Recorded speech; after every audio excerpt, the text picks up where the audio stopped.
Hans Christian Andersen, The Little Match Seller. It was terribly cold and nearly dark on the last evening of the old year, and the snow was falling fast. In the cold and darkness, a poor little girl with bare head and naked feet roamed through the streets.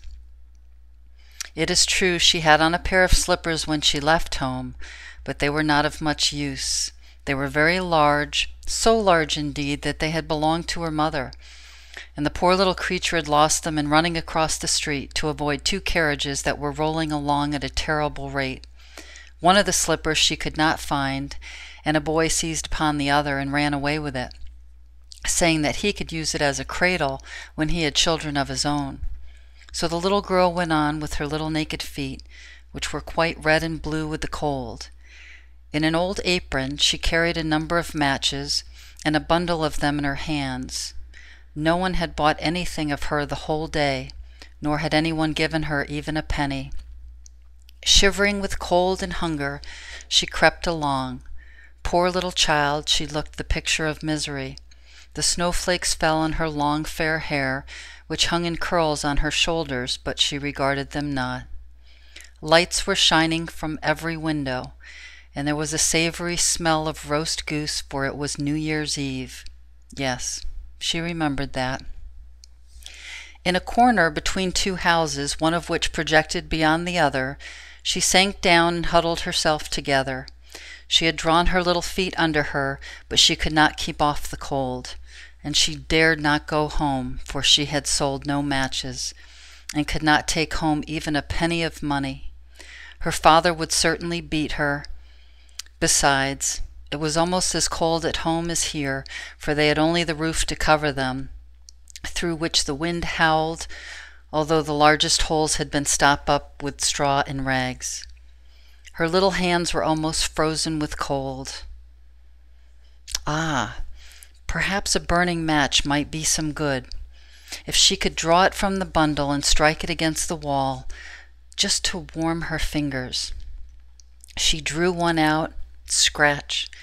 How it sputtered as it burnt! It gave a warm, bright light, like a little candle, as she held her hand over it. It was really a wonderful light. It seemed to the little girl that she was sitting by a large iron stove with polished brass feet and a brass ornament.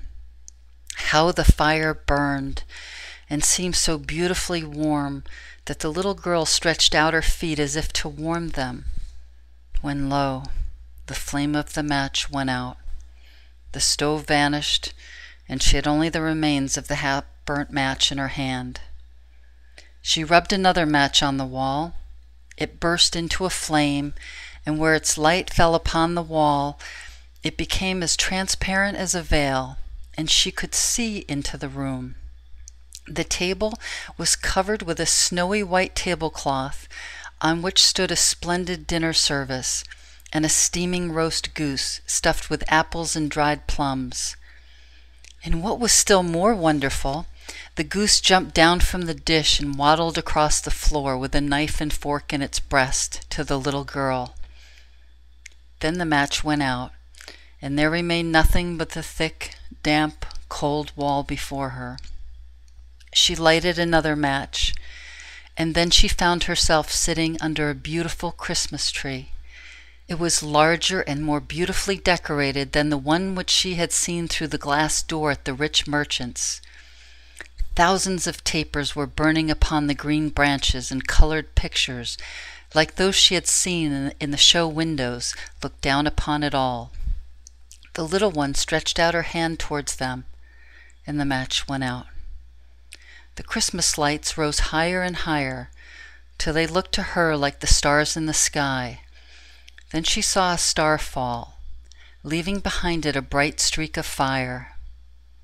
"Someone is dying," thought the little girl, for her old grandmother, the only one who had ever loved her, and who was now dead, had told her that when a star falls, a soul was going up to God.